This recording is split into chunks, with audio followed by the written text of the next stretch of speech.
you guys. Just wanted to give you a crucial update. So, my cousin that works for the Pentagon, my aunt that lives in D.C., and my friend that works for the government in Knoxville, between last night and today, I've had 3 people notify me that has not been announced yet, but the U.S. is about to go on a 4-week quarantine, which means you cannot leave your home. You can't go to anywhere that you can do sales transactions like grocery stores, shopping, movies, anything like that.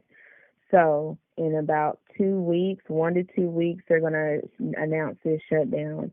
Once the shutdown is in place or the warning, everything from the grocery store is going to be cleared out. At this time, it's critical that you stock up on canned goods, frozen foods, things that you'll be able to survive off of 2 weeks from or 4 weeks for. Toilet tissue, paper towels. It's bigger than just Clorox and bleach. You got to be able to feed your family.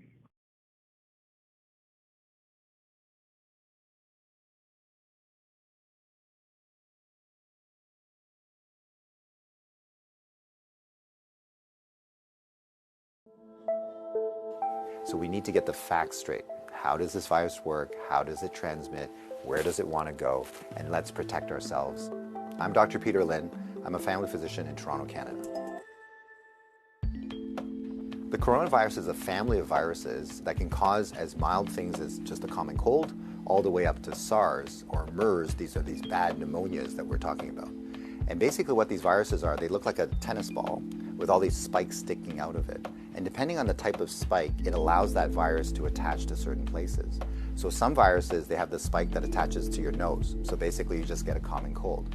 But the SARS virus and this new virus that we're talking about has the spike that allows it to attach to the cells in your lung. And when it attaches there, it puts in information to make photocopies of itself. So it uses our equipment to make more viruses. I'm declaring a public health emergency of international concern over the global outbreak of novel coronavirus. Most of the coronaviruses live in animals. In this particular case, it was from Wuhan. There was a fish market where they were selling live animals. And the thought is that the virus was in a live animal, then it crossed into a human. But then what we found was that people were getting sick in terms of healthcare workers, in terms of family members that were looking after them, which now meant that the virus can pass from human to another human. Just like all viruses, it needs to reach a target, which is your lung. And it has to get there with your help. It has no feet and no wings. So therefore it needs us to move it there. So that's why we keep saying, don't hang around sneezy people because you're gonna breathe it in.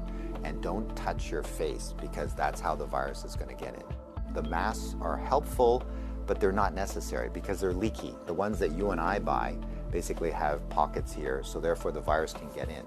What the masks really do is they stop us from touching our face. If you're sick, we tend to mask you, so therefore you're not spewing out the viruses to other people sitting around you. The true people that have the real masks are the N95. Those are sealed. These are for the doctors that may be caring for the patients. So in the beginning, the coronavirus will cause kind of like flu-like symptoms or a cold. So people just get the stuffy nose, that kind of thing. But you'll understand that as soon as that virus starts manufacturing in your lung cells, they're producing all these copies of the virus, all of a sudden now you kill the lung cells. So now you can't exchange oxygen, and that's why one of the early symptoms is people get very short of breath and they tend to have a difficult time breathing, and that's why they end up in hospital. So currently, unfortunately, we don't have a direct treatment for the coronavirus. So we don't have a medication that can kill it off. And so it's really supportive. So in other words, the patient can't breathe, we give them oxygen, help them to breathe. They can't drink, so therefore we give them fluids to support them. Their kidneys begin to shut down, we help them with all those things. So it's a very supportive process.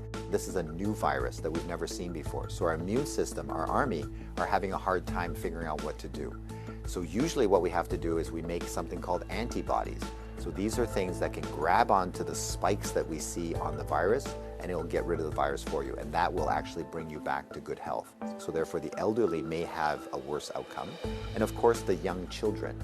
So the babies, their immune system is not so good either, so they may not make those antibodies as well. So just remember, your hands may be with virus. Virus cannot hurt you because it can't get through the skin, But the moment I do this, now I've brought the virus right to where it wants to go. So let's remember not to touch our hands to our face. So let's say you think that you might have been on a plane or you might have bumped into somebody that has it. What should you do? So the first thing is to contact a healthcare worker to tell them that potentially you have it. If you're feeling symptoms and you're going to go into a facility, call ahead. Okay, so whether you're calling the paramedics or whether you're calling the hospital or your doctor, just mention that you were on a flight. If you don't have any symptoms, then what we do is a little bit of a self-quarantine. In other words, we can just keep you away from other people, and so you don't go into parties, don't go with your friends, don't go into public transportation. So we can contain it very easily by making sure that you do a self-confinement, so to speak, for the, let's say, 7 to 14 days is the longest incubation time. So after that, if you're feeling well, then you don't have anything to worry about.